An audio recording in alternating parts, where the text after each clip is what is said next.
Hello, everybody, and welcome to yet another Moohead Radio Cleveland Browns halftime show. This time, the Browns were losing 16-6, and what I wanted to do is to start out with what I call some of the worst looks. This is an expression they're using in sports talk. The things that just look horrible, that don't pass the eye test. And we'll start with the Cleveland Browns morale problem and how Hugh Jackson feeds into the problem by, before the game, literally running out onto the field with a big smile on his face and giving A.J. McCarron a huge bear hug. And having Jimmy Haslam chatting with A.J. McCarron in the middle of, right in the end zone, the Cincinnati end zone, for the whole world to see. You know something? Nobody needs to see that.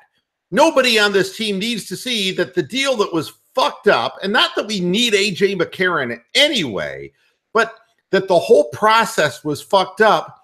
Everybody is just trying to look good, and none of them are good. First of all, do you think that it helps DeShone Kizer?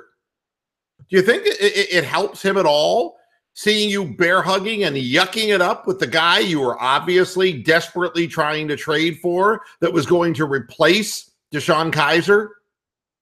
How is that good? How is it good for the team saying, oh my God, we really did want this guy, and oh my God, the front office really did fuck it up, and oh my God, it wasn't just the Cincinnati Bengals and a miscommunication, we fucked it up, and it's because the front office and our head coach don't see eye to eye. How is that good for the morale of the team? Somebody answer me this.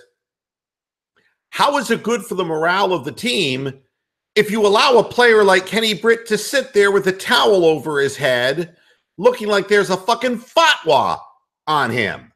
I mean, how is this good for the morale of the team? I mean, if this is the way it's going to be, then get rid of him. If you're not going to play him, pay the man and get rid of him. But why allow this distraction and this disruption on the sidelines? I don't understand.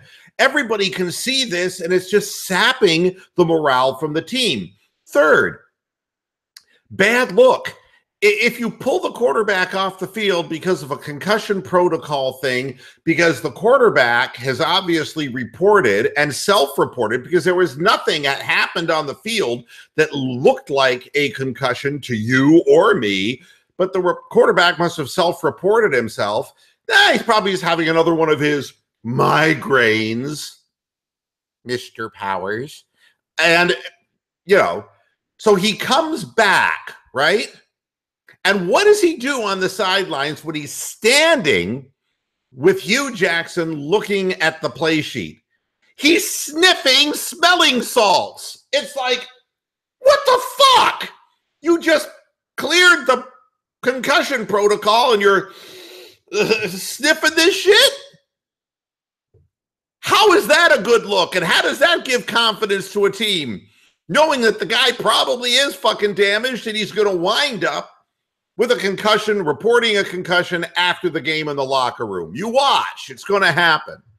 Only the Cleveland Clowns, only this bozo organization, really, before the game has a chance to get off the ground, more disruption, more dysfunction than you can possibly just poke a stick at. It's just pathetic. Now, for the game itself,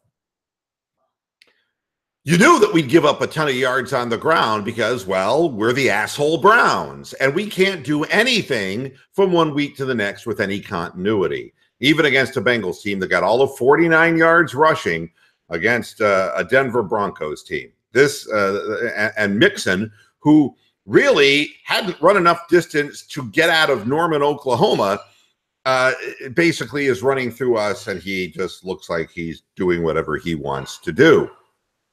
So the defense right off the bat gives us no opportunity to win today. There's no effort being put out whatsoever. I mean, bodies aren't flying around. There's no real effort. Everything is this malaise, and it's all because, that's right, Hugh Jackson is still here. Sashi Brown is still here. They're all still here.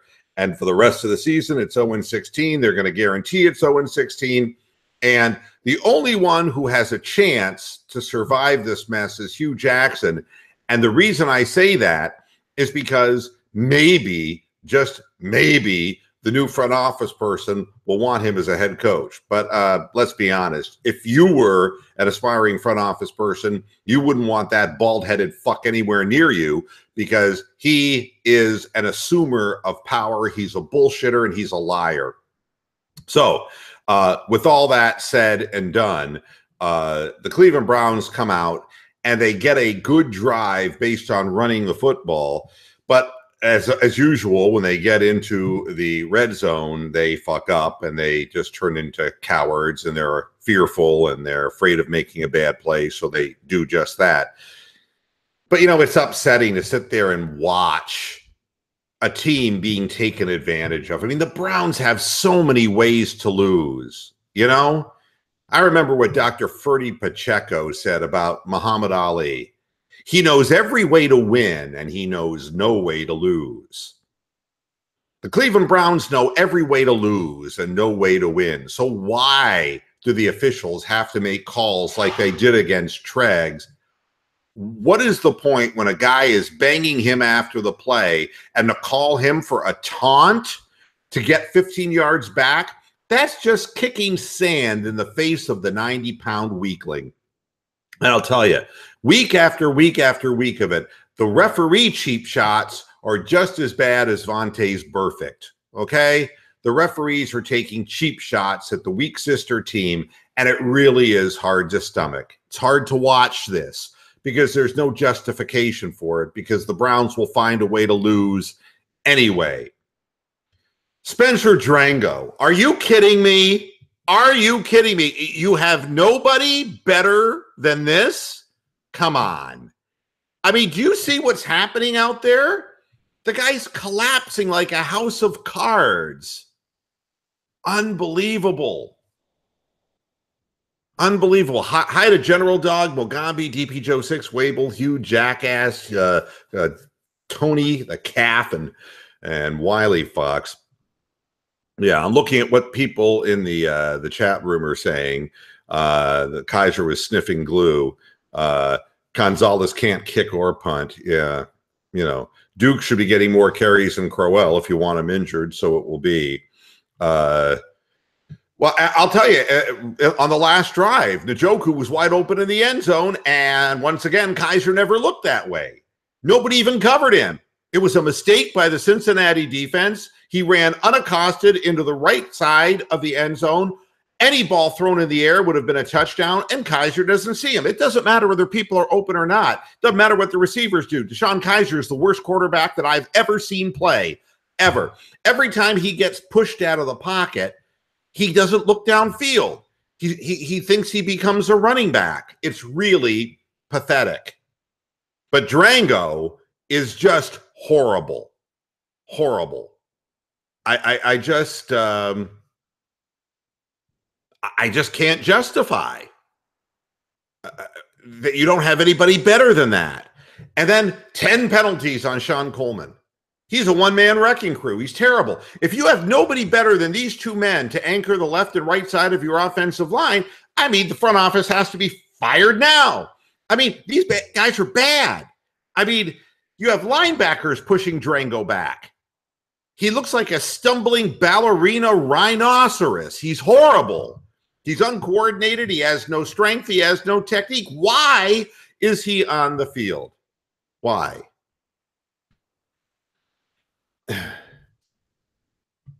Yeah, the wide receiver that was wide open, General Dog, was Njoku in the end zone, and it just goes on and on.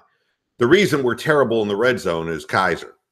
Plain and simple. Kaiser. Over and over again. The guy's just awful. So Hugh is still in the middle of the same lake that he's not in the middle of, and he's doing what he can to show his man crush on A.J. McCarron, to show the world. You see, and this is all part of the dysfunction. The reason that you would do that in front of the television cameras, man and God and everybody else, is to show the world that I wanted A.J. McCarron and it was the front office who fucked it up. Don't include me in the group of people who fucked up. Never mind the fact that Hugh wanted A.J. McCarron. But the bottom line is we're still pointing fingers and we're still trying to make the other guys look bad. It's the most dysfunctional situation that I have ever personally witnessed in my life. And as far as Zane Gonzalez is concerned, you know, he's as good as gone. I mean, he is messed up mechanically. Before he was hooking the ball left. Now it's like he's lining up to the left. I don't know. I don't know. How the kicker wins an award in college and he doesn't know how to line up. I mean, it's only stuff that happens to the Cleveland Browns, I guess. I don't know what to tell you. I really don't. What I can tell you with certainty is that the Cleveland Browns are losing 16-6 in a game that should be far worse than 16-6 and will be before the end of the game. That Andy Dalton can outrun every one of your guys in your secondary, that's not a good thing either. That you don't get sacks when you have opportunities, that's not a good thing either. General Dog says there's no way this regime survives this year intact. Changes are coming one way or another. Well, I'll take one way or another. I just want these bozos out of town. Well, I'm speechless. I don't know what else to say. The Cleveland Browns cannot play a complete football game because they're not a complete football team. But defensively, they're not going to force Andy Dalton to beat him with his arm because he can beat them on the ground, obviously. And then he'll beat them with his arm. And now he's even beating them with his legs. This is fucking howdy doody, fucking marionette out there. And we're allowing him to run through us like we're standing still. I don't understand it. I don't see Myles Garrett putting out hard on every play. He had one sack in that half, but the other plays I watched him, he's like a dancing bear out there, and he's not putting out effort. The whole morale of the team. Take my word for it when I say people will think they're working hard when they're in a bad environment. They'll think they're working hard. They'll honestly believe they're working hard, but they're not working hard at all. That's the Cleveland Browns. You know, you looked at Coleman on the one play where where Kaiser tried to throw the ball to him, and he didn't even make a move. He didn't even run a pattern. He just ran straight out, and he let the cornerback just stick his arm out in front of him. He didn't come back for the ball. He didn't break off the pattern. Nothing. There's no effort being made by any of these players on the field, and it's obvious to anybody who knows the game, anybody who has performed athletically, that these guys are not putting out. You know, I do want to thank everybody for supporting these programs. I mean, you know, right now we got 55 concurrent viewers watching this halftime show. I wish I could say hello to all of you, but a lot of you are incognito because, you know, a lot of people don't want the world to know that they're watching this crap. But I do appreciate the people who are jumping in and out and getting Mr. Moohead's take on halftime. As you can see, the boxes are still behind me, so it goes. That's all I have to report. 3 bad takes and a bad half of football. And there's more to come in the second half because there always is. Or as Rosanna Dana on Saturday Night Live said, it's always something, right? It's always something with the Cleveland Browns. You can count on an exciting second half. And I will be back after the game on the Browns post-game show to sum it all up for you, as if you'll need that. Thanks, everybody, for tuning in. I will see you again right after the game. And until then, hasta la vista, Pastor Heads. Thanks for watching.